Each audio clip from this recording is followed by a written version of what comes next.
Buenos días con todos, bienvenidos a un programa más de Ciudad Cultural. Hoy tengo el gusto de estar con dos hermanas, dos jóvenes artistas.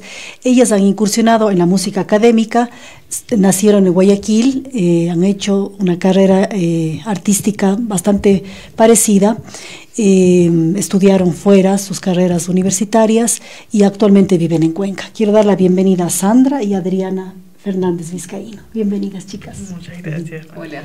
Buenos días. Bueno, leía la hoja de vida de las dos y tienen unas carreras similares. ¿Cómo fue el ambiente de la casa, de la familia, que haya hecho que las dos y también su hermano hayan incursionado en la música? Bueno, sí hemos sido bastante afortunados en tener padres que nos apoyaron desde el principio para incursionar en esta carrera y tal vez empezando un poco sin querer. En el caso de mi mamá y mi papá, buscaban actividades extracurriculares para nosotros, probamos un poquito de todo, entre deportes, danza, pintura, y música fue lo que finalmente se quedó con nosotros. Ya después la decisión de profesionalizarse en esto fue dándose más naturalmente, orgánicamente y sin querer. Entonces, por ese lado, digamos, empezó un poco el interés por la música, primero cantando, tocando flauta dulce, tocando algo de piano, hasta eventualmente escoger los instrumentos que ahora tocamos los tres. Tú eres flautista. Así es. Tú chelista.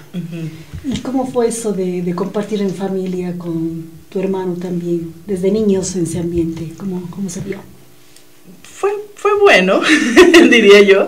Ahora de más grandes, digamos que a veces enfrentamos ya los problemas de diferencias o cosas así porque cada uno estudió por su lado y todo eso, pero nos encanta tocar juntos a nosotros.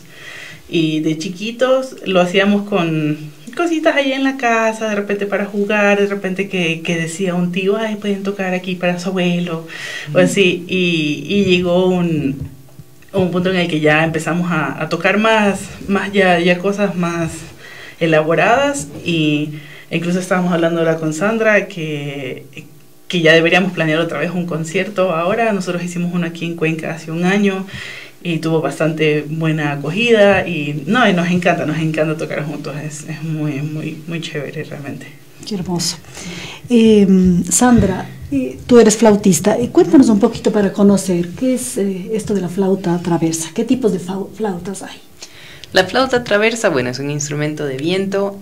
Si hablamos de tipos, hay la familia de las flautas que tenemos diferentes tamaños y diferentes sonoridades. La que más comúnmente se ve, la que vemos en orquestas y la que se enseña en la Universidad de Cuenca es la flauta en do, que es una flauta de metal. Dependiendo del material puede ser un poquito más caro, un poquito más económica, generalmente de níquel o de plata es lo que más se encuentra. De ahí tenemos también la flauta piccolo, que es una flauta más pequeñita, generalmente de madera, que tiene una tesitura más aguda. Y se complementa la familia con la flauta en sol, la flauta baja, la flauta con trabajo. Ahora hay un montón de variedades y se pueden tener ensambles como la coral de flautas, orquesta de flautas que generalmente se ve en los festivales. Pero la flauta en do es la que principalmente se ve en los conciertos y la que enseñamos actualmente. ¿Y en qué momento de tu vida dijiste me voy a dedicar y concentrar en este instrumento? Yo quería tocar oboe. Y me acuerdo que estudiábamos en un conservatorio particular en Guayaquil, en el Conservatorio Jorge Manzano Escalante, y en esa época no había la disponibilidad del instrumento. Habíamos escuchado Pedro y el Lobo, me acuerdo, de Prokofiev, y me había identificado yo con la sonoridad del pato, que era el oboe, y quería yo ese instrumento, pero como no había, me dijeron que el único instrumento de viento que había en ese entonces era la flauta traversa. Y casi que a regañadientes la agarré, pero poco a poco me fui como enamorando de su sonido. Me acuerdo que salía también en algún comercial en la televisión en ese tiempo, y mi mami me decía, pero mira qué bonita se ve la flauta. Y ya después no quise regresar. Ya cuando hubo el oboe ya yo estaba en lo mío y decidí dedicarme a eso. ¿Y en tu caso, con el cello, en qué momento dijiste, este es mi instrumento? Entonces mi hermana dice que como yo soy la menor, soy la más rebelde, entonces a mí no me pudieron convencer de un instrumento pequeño. Yo realmente no me acuerdo de esto, me lo contó mi mamá y me lo contaron mis hermanos también, que bueno, cuando yo ya ya tenía edad para empezar a tocar un instrumento. Ellos ya tenían un par de años tocando. Entonces me llevaba, para no dejarme en la casa, mi mamá me llevaba a los ensayos, a las clases de ellos, y yo me quedaba escuchando la orquesta cuando tocaba, y según ellos, yo me sentaba al lado de una chelista y me la quedaba mirando todo el ensayo. Si el ensayo duraba una hora, mirando. Y cuando me preguntaron qué instrumento quieres tocar, yo señalé ese instrumento. Y así empecé. Entonces parece que fue amor a primera vista. No sé si fue tanto del sonido o de cómo se veía, pero ahorita ya es un amor fiel por todos lados el instrumento. Y fue la mejor elección, porque tanto mi hermano como yo decimos, ella escogió el mejor instrumento, a pesar de que nosotros tenemos nuestra afinidad con los nuestros. ¿Qué tipo de instrumento es el cello? El mejor, diría yo. Yo creo que lo que realmente a la gente le gusta mucho es el registro del instrumento, ¿verdad? Porque si lo vemos físicamente, igualito un violín, igualito una viola, parecido al bajo también, pero el registro y la sonoridad del instrumento, que tiene ese sonido gordito y que es, o sea, sobre todo porque tiene el registro de la voz humana. Entonces lo que uno canta lo puede recrear en el instrumento, lo que uno toca en el instrumento lo puede cantar. Y muchas veces en clases a nosotros nos dicen, pero canta lo que quieres tocar, y realmente en el cello podemos hacerlo completamente. Entonces yo creo que eso es en gran parte lo que hace que a la gente le guste tanto, como que se relacione con el instrumento. Eso creo que es como la característica más linda. Conversemos un poco cómo está constituida una orquesta sinfónica, con instrumentos como la flauta y como el cello. Bueno, nosotras somos de diferentes familias, digamos, dentro de la orquesta: familia de vientos, familia de cuerdas, percusión, metales. ¿Qué más? Estoy bien. Entonces, se complementan un poco las diferentes sonoridades, los timbres. Tal vez en el caso de la flauta es un instrumento más solista, tenemos líneas melódicas un poco más marcadas, dependiendo del compositor también. Pero por lo general, en el caso de las cuerdas se habla por secciones. Los chelos, no sé cuántos chelos se acostumbran generalmente. Hasta 12, 13, a veces una orquesta completa. Ajá, para poder dar esa sonoridad de los bajos al ensamble, mientras que en las flautas máximo 4, y eso en una orquesta bien grande. Entonces cada cual cumple sus funciones. De ahí obviamente cada instrumento aporta de una manera diferente a enriquecer la sonoridad de la orquesta. La percusión, la parte rítmica, los metales tienen sus sonidos todos heroicos y también solistas, dependiendo de la época, el compositor que se esté tocando. Y es una experiencia maravillosa para nosotros. Yo realmente atesoro mucho el tiempo que estuve en la Orquesta Sinfónica de Cuenca, el repertorio que pude tocar durante ese tiempo, y venimos también de una experiencia de haber tocado desde pequeñitos en la orquesta infantil, en la juvenil, que nos dio oportunidades de conocer mucha música, de conocer a mucha gente, de viajar también, y conectarnos a través del arte con muchas diferentes nacionalidades y oportunidades que pudimos aprovechar desde pequeñitos. Muy bien. Y en el caso del cello, ¿hay algún instrumento que es como el principal, o de los otros en general? Sí, tenemos un jefe de fila, digamos. Se le refiere de diferentes maneras. Se le dice el principal o el capo de los chelos. Yo le digo el jefe, que es la persona en la que, digamos, confiamos bastante. Y a mí me ha tocado hacerlo en orquestas. En la Sinfónica de Cuenca lo fui por un tiempo. Lo fui en la universidad, en las universidades que estudié también, tuve la suerte de hacerlo. Es complicado, es bastante trabajo, es mucha responsabilidad, claro. Es la persona que se comunica directamente, digamos, con los jefes de fila de las otras filas, de las otras secciones de los violines, de las violas, o con el director, y toman decisiones.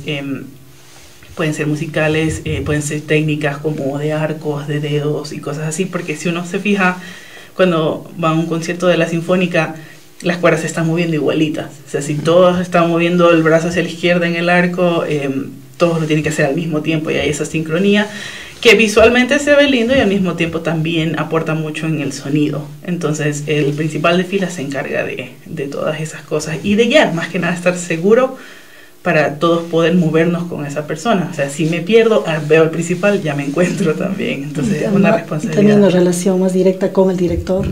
Sí, sí, él es como nuestro jefe inmediato, digamos. Perfecto. Veo en sus hojas de vida que realizaron sus estudios superiores fuera del país. ¿Cómo fue esa experiencia? Es realmente diferente a lo que nosotros hacíamos antes. Abre mucho la vista, en inglés se dice eye-opening, que es cuando uno se da cuenta de que hay mucho más de lo que conocíamos. Hay muchas más oportunidades, hay un nivel mucho más alto de lo que uno a veces aspira, porque uno es como un estudiante destacado, digamos, dentro de su medio, y después conoce que hay estándares internacionales que de pronto nos exigen un poquito más. Sin embargo, no quiero decir esto para desmerecer lo que hacemos. Más bien nosotros, como estudiantes internacionales, traemos un elemento maravilloso para estas universidades que están interesados en saber qué es lo que está pasando en Sudamérica, qué tipo de educación se imparte en el Ecuador, qué tipo de arte traemos nosotros a través de nuestra música, a través de nuestro talento, y es una experiencia enriquecedora para ambas partes. Por mi lado fue realmente una gran suerte haber conectado con los profesores que eventualmente nos llevaron a hacer nuestros estudios allá, mediante la asistencia a festivales que se organizaban aquí mismo, en la ciudad de Quito, en la ciudad de Guayaquil. Se crearon estas conexiones que eventualmente nos llevaron a poder hacer las aplicaciones pertinentes y hacer los estudios por fuera. Y ahora nuestra tarea es un poco traer de esa experiencia, de nuestra formación fuera, y compartir con las nuevas generaciones, ya sea a través de clases particulares o con estudiantes más pequeñitos, o en nuestro caso a través de la Universidad de Cuenca, preparando a los estudiantes que están eligiendo profesionalizarse en este arte. Y tú, Adriana, bueno, las dos, tú terminaste tu doctorado, veía, y tú estás haciendo el doctorado. ¿Cómo es eso de hacer una carrera a ese nivel fuera del país? Es una experiencia muy chévere, realmente sí recomiendo que si alguien puede o irse de intercambio o algo de eso, aproveche y sí lo haga. El choque cultural para mí fue un poquito fuerte realmente y me costó un poco adaptarme, y uno llega y dependiendo de dónde va, a veces golpea un poco el nivel, digamos, porque yo me fui a hacer mi maestría allá y yo mi licenciatura no la hice en violonchelo. Entonces sí seguí estudiando el instrumento, pero había muchas cosas que quedaron en blanco, digamos. Entonces llegar allá y fue como que, no has hecho todo este repertorio, no has hecho todas estas cosas, y de repente uno tiene que lograrlas en 2 años. Aparte de eso, antes de irme, yo no había hecho nunca un recital sola. Y yo llegué y 9 meses después estaba haciendo mi primer recital sola. Entonces fue una experiencia muy chocante, pero muy buena, creo yo. Y realmente sí recomiendo que todos intenten hacerlo en algún momento, un intercambio, irse para allá. Pero igual que mi hermana, siempre mi plan fue estudiar allá, regresar y poder, eso mismo que aprendí allá, ayudar acá. Y como yo soy más joven que mi hermana, sí me tocaron a mí, digamos, un poquito más de oportunidades ya en el Ecuador de estudios y de cosas así, pero de todas maneras son limitadas. Tenemos ya universidades aquí que dan la carrera, pero no son tantas, y en cambio allá hay montoneros por todos lados. Entonces sí es bueno, sí es una buena oportunidad. Ahora vamos a escuchar un videíto de Sandra con un ensamble de profesores interpretando la flauta.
Bueno, Sandra, cuéntanos un poquito de ese bello ensamble. ¿Quiénes integran? ¿Qué instrumentos están ahí? Esta fue una iniciativa de la carrera de artes musicales del ciclo anterior, en el cual pusieron a todos los profesores del área de vientos a tocar juntos en un ensamble para poder promover un poco la carrera. En ese caso estoy tocando yo como representante del área de flauta traversa, el maestro Pablo Morocho en el clarinete, mi esposo Adam Phillips en la trompeta, en este caso tocando el fliscorno, y el maestro Miguel García en el fagot. Los cuatro preparamos un recital que presentamos al final del ciclo en la Catedral Vieja, pero también tocamos algo de este repertorio en diferentes ciudades del país para poder dar a conocer un poco el tipo de trabajo que se hace en la universidad, los itinerarios que ofertamos en la carrera y poder un poco conocer qué estudiantes de pronto están interesados en profesionalizarse y estudiar con nosotros.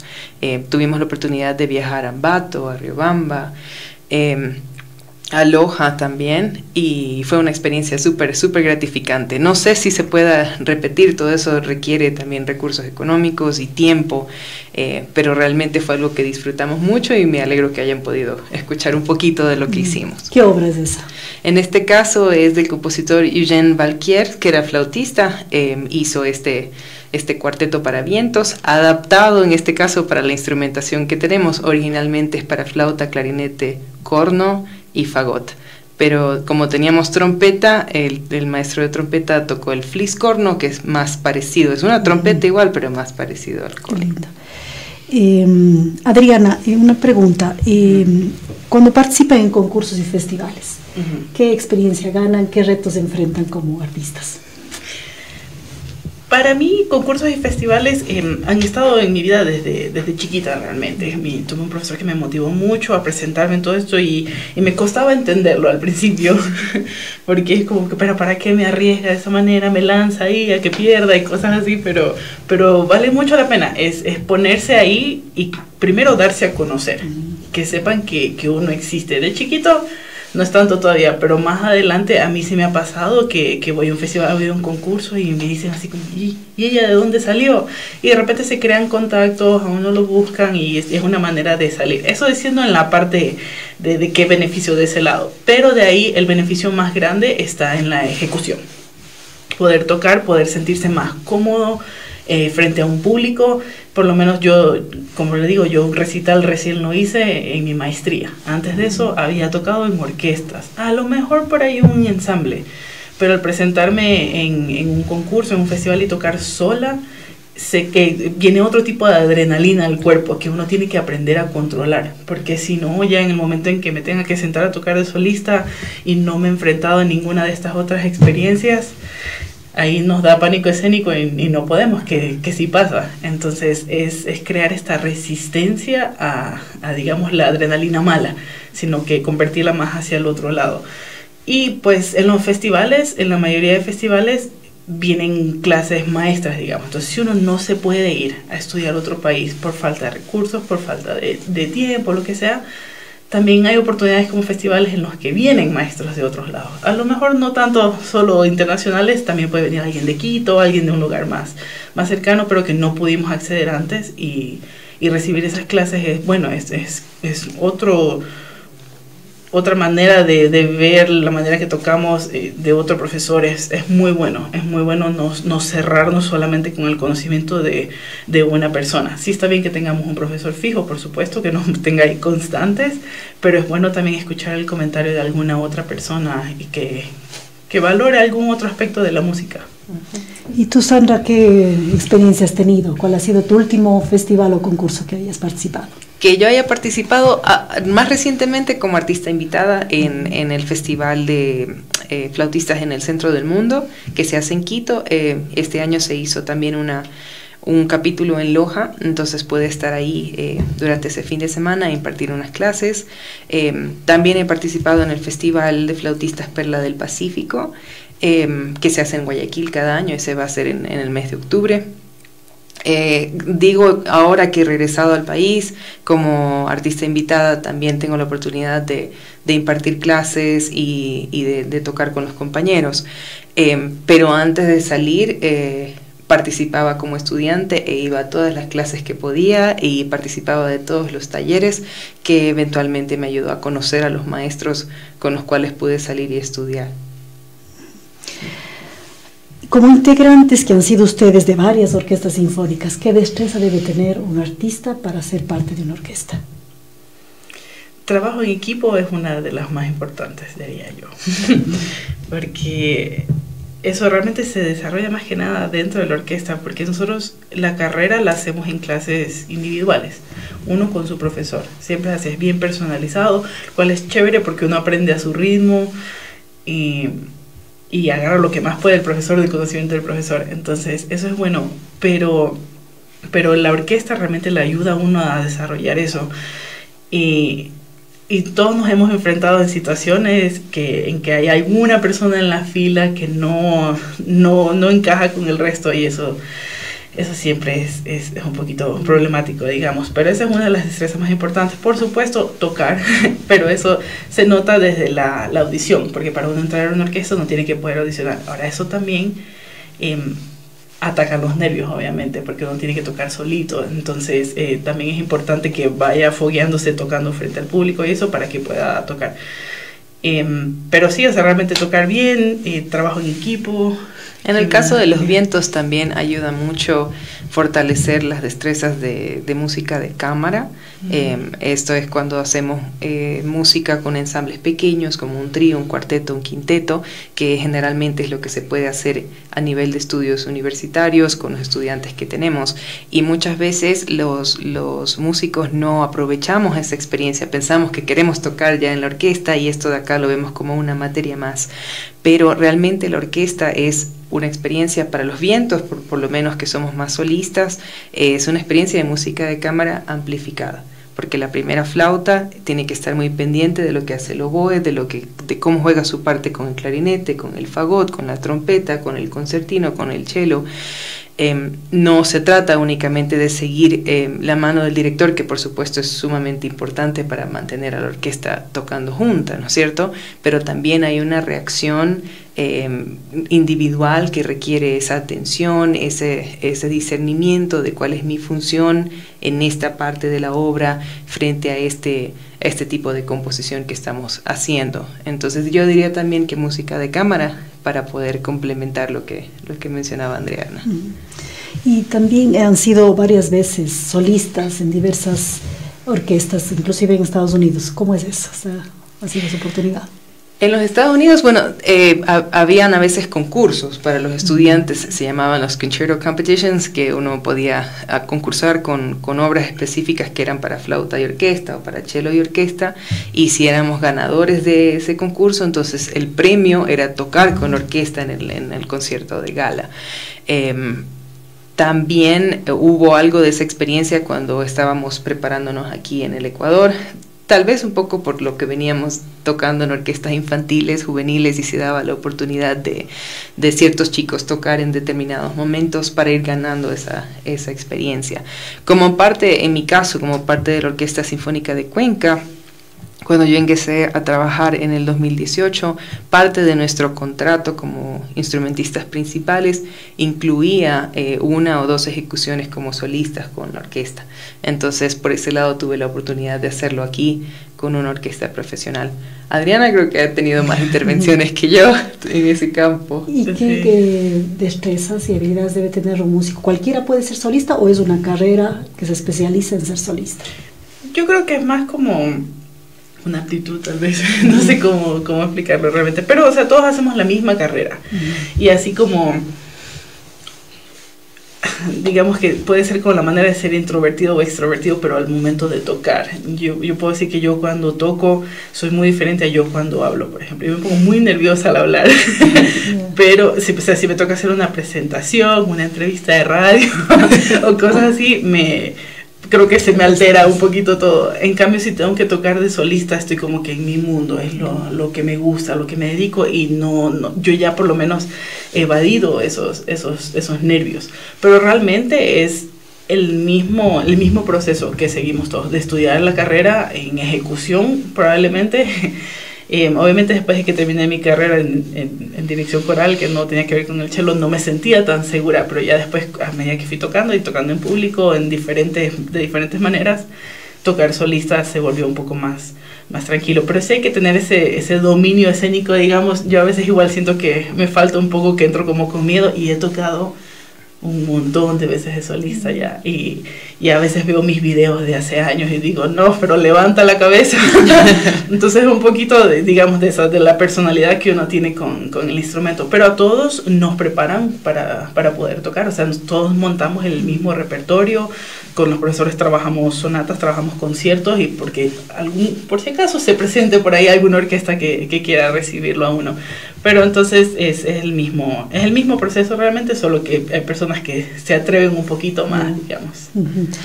Entonces ahora escuchemos a un videíto y le vamos a ver interpretando como solista.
Bueno, Adriana, cuéntanos, ¿qué obra es esa? ¿Cómo fue en plena pandemia? En plena pandemia, yo tenía, ¿cuánto habrá sido? Menos de un año de haber ingresado a la Sinfónica, cuando hubo un cambio de director.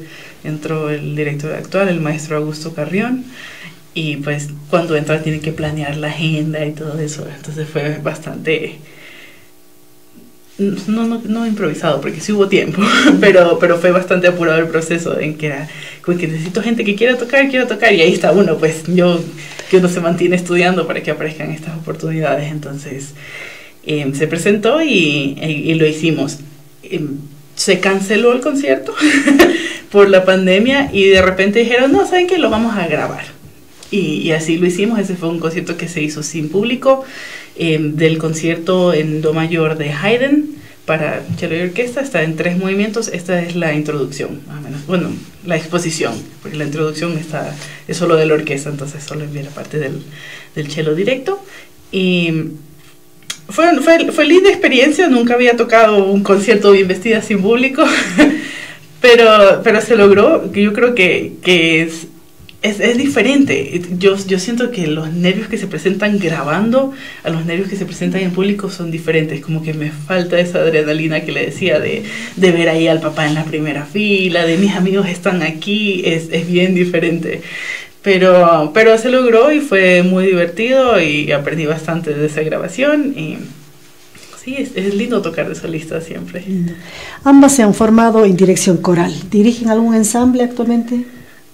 Yo no puedo decir que me formé en dirección coral. Hice un par de semestres, sí, en la UES cuando se abrió la carrera para música. Realmente cuando yo terminé el colegio no habían muchas oportunidades para profesionalizarse en música, y esa fue una de las opciones que pudimos empezar. Adriana sí se dedicó a eso un poquito más, no sé si ahí quieres... Un poquito, yo sí me gradué, mi licenciatura en dirección coral, lo intenté mantener en secreto la mayor cantidad de tiempo que pude, pero ya hace poco ya salió a la luz. No me dediqué mucho porque terminé mi carrera y obviamente hice mis prácticas preprofesionales, comunitarias y todo eso. Sí me fui a hacer coros con personas de escasos recursos o en una escuelita o cosas así, entonces hice como que proyectitos pequeños. Canté en coros hasta que me acuerdo, hasta que me fui a Estados Unidos, cantaba en todos los coros que podía, incluso ayudaba a un amigo a veces con el calentamiento de las voces y cosas así, pero haber armado mi propio coro, eso nunca lo hice, hasta un concierto llegué con un coro que trabajé.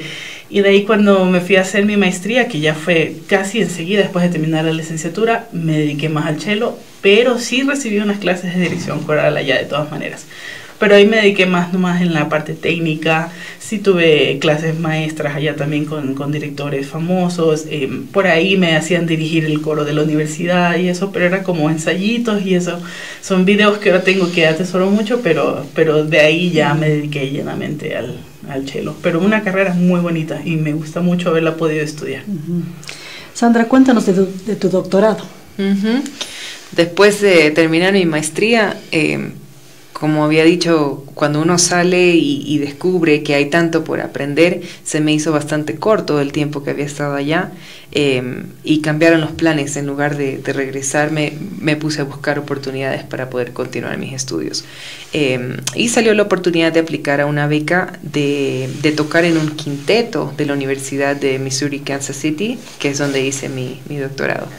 Y me gustó mucho la idea de poder hacer un doctorado en artes musicales y la beca que consista en hacer música de cámara. Mientras que mi maestría, la beca consistía en dar clases, yo trabajaba en clases de entrenamiento auditivo y clases de flauta. En el caso del doctorado podía yo ejercer más en la parte de la ejecución de la flauta y en este ensamble de quinteto de vientos madera, que era uno de mis favoritos y que no siempre se consigue en el medio por la dificultad de encontrar los instrumentos. Oboes y fagot especialmente son difíciles de conseguir. Entonces consistió en eso básicamente. Trabajaba en el quinteto, hacía mis estudios, aproximadamente 4 o 5 años de estudios presenciales, y ya después pude venir y terminar mis trabajos de disertación ya desde Cuenca directamente. Y finalmente, me demoré un poquito, pero finalmente pude ya culminar mis estudios el año pasado y tengo gratos recuerdos de esa experiencia. Tú, Adriana, ¿cómo está tu doctorado? Está un poquito demorado ahorita. Yo me fui, justo después de estar en Cuenca un tiempito, me fui a hacer mi doctorado. Y fue también un doctorado en artes musicales, en especialización violonchelo, en la Universidad de Oklahoma, un poquito más al sur que el de Sandra. Y fueron para mí 3 años intensos de clases y de recitales y todo. Y fue la beca muy parecida a la de mi hermana. Yo tocaba en el cuarteto de cuerdas de la universidad. Entonces, para cualquier cosa que necesitara un cuarteto, nos mandaban a nosotros para todos lados. Y aparte, teníamos que hacer recitales todos los semestres. Lo cual, hermoso poder tocar. Y que a uno le paguen por hacer lo que le gusta. E igual eso era una materia, así que me pagaban por tomar una materia. Y fue una experiencia increíble. Se me acortó, digamos, el viaje un poquito por la pandemia, y yo regresé justo en marzo del 2020 y terminé lo último que me quedaban, que era por ahí una clase de orquesta y no me acuerdo qué más. Lo terminé en 2 meses ya a distancia, digamos, pero mi doctorado fue todo presencial. Entonces solo me falta la tesis. Eso sí lo estoy empujando bastante, pero yo espero ya que sea cuestión de meses que yo termine de escribir eso, y ojalá la próxima vez que nos veamos ya sea doctora. Exacto. Qué maravilla tener estas artistas tan capacitadas, con maestría, con doctorado. Y bueno, y la pregunta clave, ¿cómo así vinieron a Cuenca? Suerte para los cuencanos. A mí siempre me ha encantado Cuenca, y mi esposo, que es americano también, él ha viajado al Ecuador algunas veces conmigo y se acuerda de Cuenca desde la primera vez que vino. Coincidió que estaba la Orquesta Sinfónica de Cuenca en el 2018 necesitando cubrir una plaza de flauta y de trompeta, y yo toco flauta y mi esposo trompeta. Sabíamos que Adriana ya había vivido aquí un tiempo también, teníamos buenas referencias de la orquesta, hermosas referencias de la ciudad, y andábamos los dos terminando estudios y buscando trabajo, así que fue un poco de las cosas alineándose, y las cosas se dieron cuando tenían que darse. Originalmente veníamos por 10 meses. 10 meses para cubrir esa plaza, y después íbamos a buscar qué hacer. Llevamos ya 5 años y medio aquí y estamos muy contentos, la verdad nos gusta mucho, y es un placer poder compartir un poco de lo que hacemos, de lo que nos gusta, con esta comunidad que aprecia mucho la cultura, y con los estudiantes que son maravillosos, los estudiantes con los que podemos trabajar en la carrera de artes musicales. Hace un rato hablaste de la música de cámara. ¿Qué origen tiene estos ensambles de cámara? De cámara quiere decir que vienen de una habitación, digamos, de un salón. Es música que se hacía de manera más íntima, no tanto un concierto con un público grande, sino de pronto en la sala de una casa, de pronto para algún evento social. Por eso es un número un poquito más reducido. Es música que no requiere de un director, entonces por parte de los integrantes del ensamble requiere una coordinación, una comunicación visual, una comunicación a veces hasta empática, ¿cómo se dice? Telepatía también, pero es realmente un compartir mucho más íntimo, y con diferentes variedades de timbres según el ensamble que se escoja. Para mí es la actividad favorita de realizar. He sido muy afortunada de poder hacerlo como parte de mi beca para los estudios posteriores que hice. Y ahora también de vez en cuando compartirlo con mis hermanos, poder tocar en el trío con mi hermano y mi hermana es realmente algo muy gratificante para mí, y más recientemente el ensamble con los profesores, es decir, es lo que más disfruto hacer realmente. Adriana, cuéntanos justamente de ese ensamble, ese trío con tu hermano y las dos chicas. No, es muy lindo. Es un poco problemático encontrar repertorio, creo, porque somos violín, flauta y cello.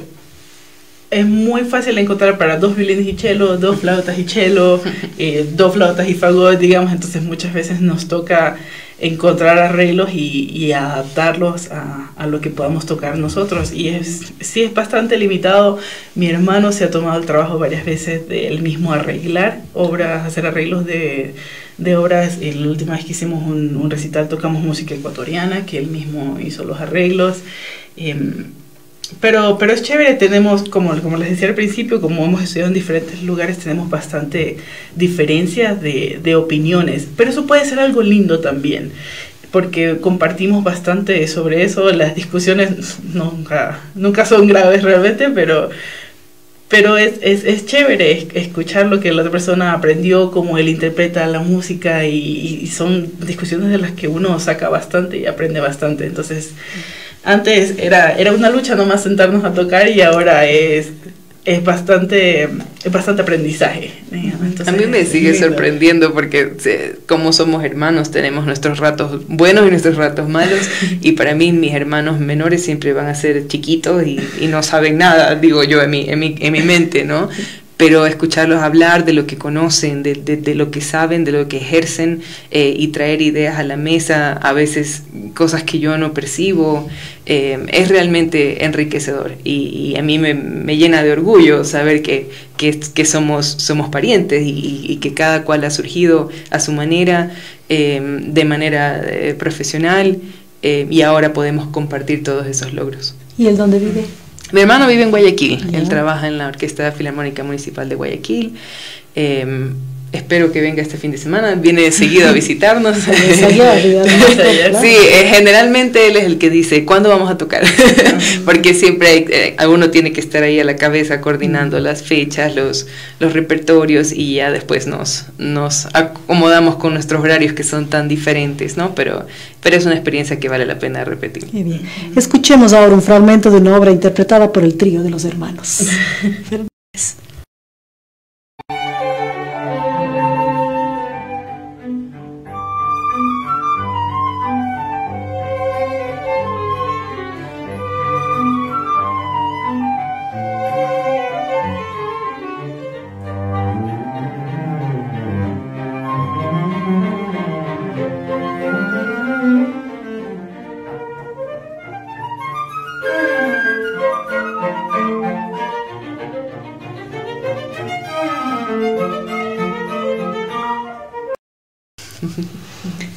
¿Y él dónde se formó? ¿Dónde estudió?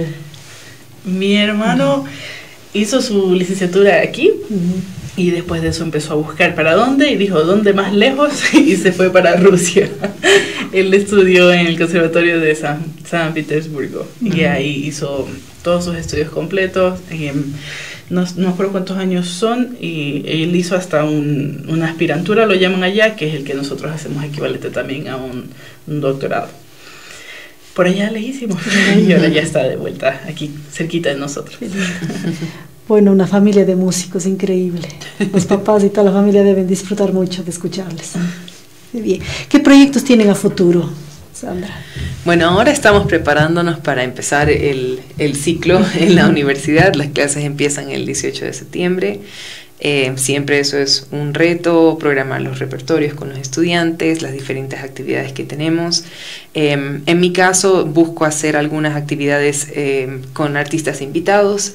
La próxima semana tenemos la participación con unas clases maestras con una flautista que está visitando nuestra ciudad, Krista Jobson. Más adelante tenemos también el Festival Internacional Perlas del Pacífico, tiene un concurso y algunos de nuestros estudiantes van a participar también.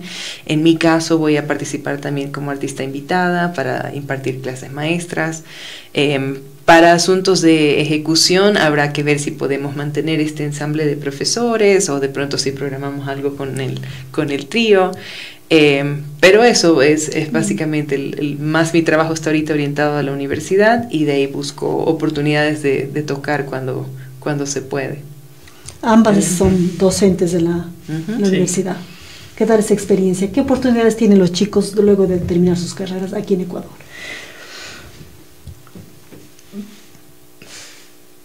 A ver, ahí lo tenemos las orquestas del Ecuador, que es lo que ellos normalmente buscan ir para allá. Tenemos, por lo menos en el área de chelos, creo que la mitad de alumnos son de Loja. Tenemos de Loja, tenemos de Cuenca.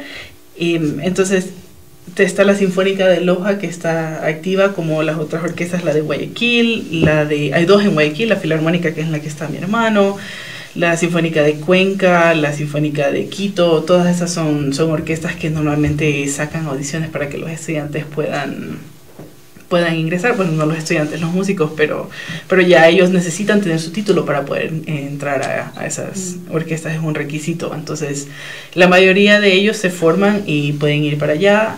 Hay otros también que se dedican a dar clases particulares o clases en escuelas, en fundaciones y cosas así. Normalmente se ven bastante activos a los estudiantes que salen de la universidad, pero más se dedican o a la parte de tocar en orquestas o a la enseñanza. O ensambles más chicos. O hacen sus propios ensambles. O sea, aquí en Cuenca por lo menos hay bastante actividad de eso, de que salen y ya desde la universidad ellos con sus mismos amigos van formando sus ensambles y de ahí salen y siguen tocando.